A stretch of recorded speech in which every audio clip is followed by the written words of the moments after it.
आमचा आता जीव लागत नाही 7-8 दिवस बड्यापैकी रोटी खाएंगे आपण रेल्वे स्टेशन के लिए तो चल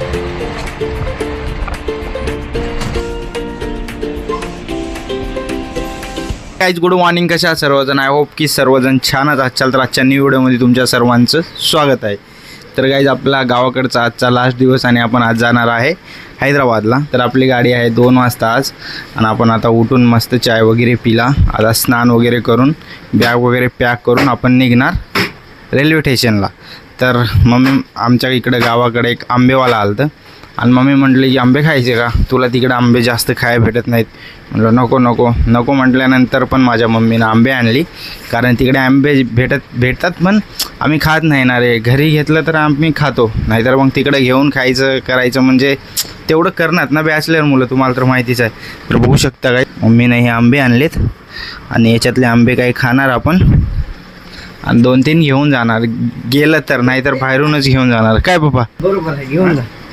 बोला. तुम्ही आंबे आणले घेऊन जा. काही दोस्त लोक असले तुम्ही एकत्र मिळून खा.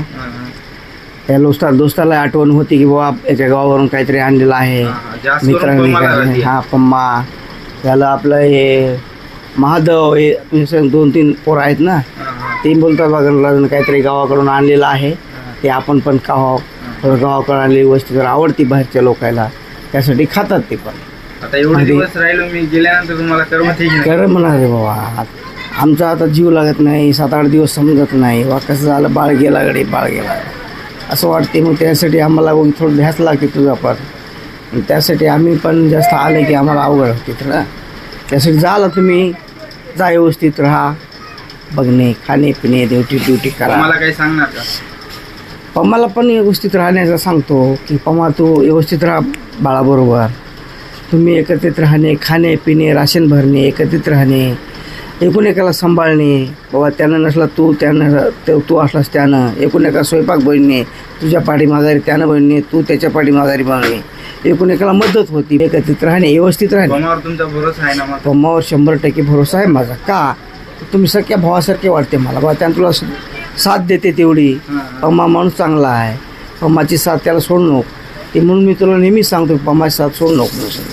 पम्मा एकदम चांगला माणूस आहे, काही टेन्शन नाही. माझ्या पम्माचं मत असं आहे तुझ्याबद्दल, आणि तू बी पप्पाला तेवढंच हे करतोस मानतोस. तर पप्पा असं म्हणतात काही टेन्शन नाही पप्पा, आपली सध्या फायनान्शियल सही नाही म्हणून मला बाहेर काम करावं लागते, पण आपली चांगली सीन आल्यानंतर आपण सोबत राहून मस्त काहीतरी बिझनेस वगैरे करू. सध्या तर आपली परिस्थिती तशी नाही ना. पप्पाला पण वाटते यार माझं लेकरू माझ्यापाशी राहून काहीतरी करावं, म्हणजे बाहेर कुणाच्या पण लेकराला असं धाडणं राहणं बरोबर वाटणार ना, कोणाच्या पण वडिलांना. तर माझ्या पण पप्पाला वाटतं असेल, पण काय करावं यार, आमची फायनान्शियल सध्या व्यवस्थित नाही ना. नंतर फायनान्शियल आपली थोडी चांगली झाल्यानंतर आपण पप्पासोबत राहणार, फॅमिलीसोबत राहून काहीतरी अलग करणार. पम्मा आम्ही समधी मिळून आम्ही सोबत एक बिझनेस टाकणार आणि असं बाहेर राहण्याची आम्हाला जरूरत नाही पडणार. तर चला गाईच काही विषय नाही, आपण आंघोळ वगैरे करू आणि नंतर बॅग वगैरे पॅक करून आपण निघू रेल्वे स्टेशनला. तर भेटूया लवकरच गाईच, तर थोडा वेट करा आणि नवीन असाल तर चॅनलला सबस्क्राईब करून जा.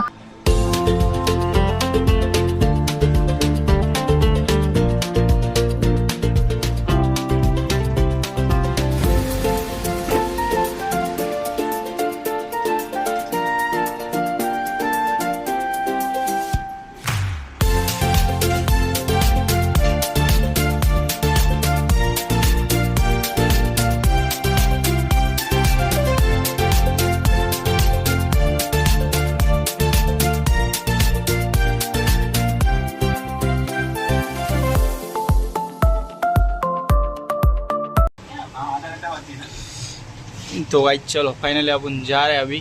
अपना देख सकते हो आउटफिट बढ़िया है and shirt with bag wig लेके लेके पूरा सामान लेके अभी निकलेंगे अपन रेलवे स्टेशन के लिए. तो चलो गाइस लेट्स गो.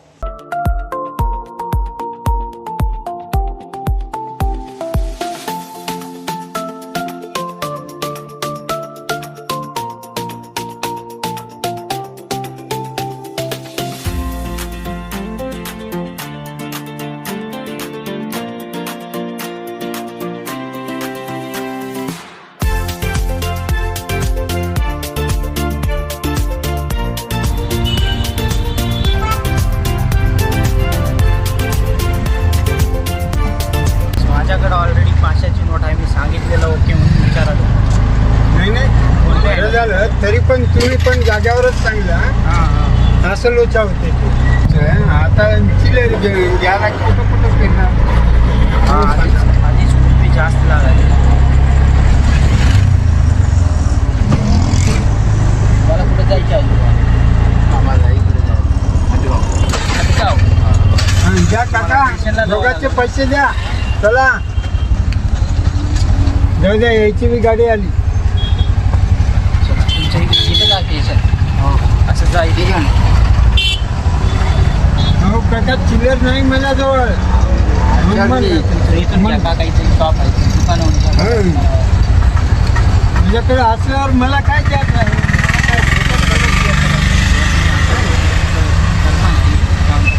परवाच असंच करायचं हवा. कारण कसं असते माहिती चिल्लर वगैरे घेऊन बसलं तर तुम्हाला पण यायची.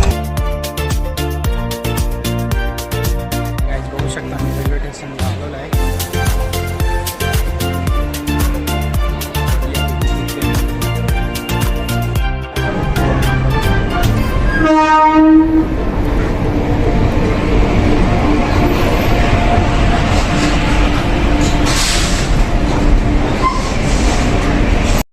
तर काहीच कसं ओके आहे ना.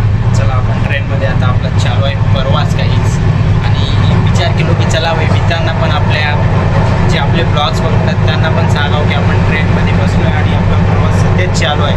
तर तुम्हाला माहितीच आहे जनरलचा प्रवास कसा असतो. पण आज मला भाई काय माहिती नाही पण सीट भेटलेली आहे जनरल असून पण. कारण जास्त लांबचा प्रवास नाही ना त्यामुळे मी रिझर्वेशन वगैरे नाही करत. आणि तेवढं पण इथं ट्रेनला गर्दी वगैरे नसती, खुल्ली असते ट्रेन. पण हैदराबादहून जेव्हा गावाकडे येतो ना भाई काय सांगायचं अरे इतकी गर्दी राहते ना, बसायची जागा नसते. पण इकडून जाताना मित्रांनो सर्व सीट खुल्ल्या असतात आणि आरामाने जाऊ शकतो आपण. काही काही तर झोपून पण जाते. तर काहीच तुम्हाला माहिती आहे मी कुठं बोलत आहे.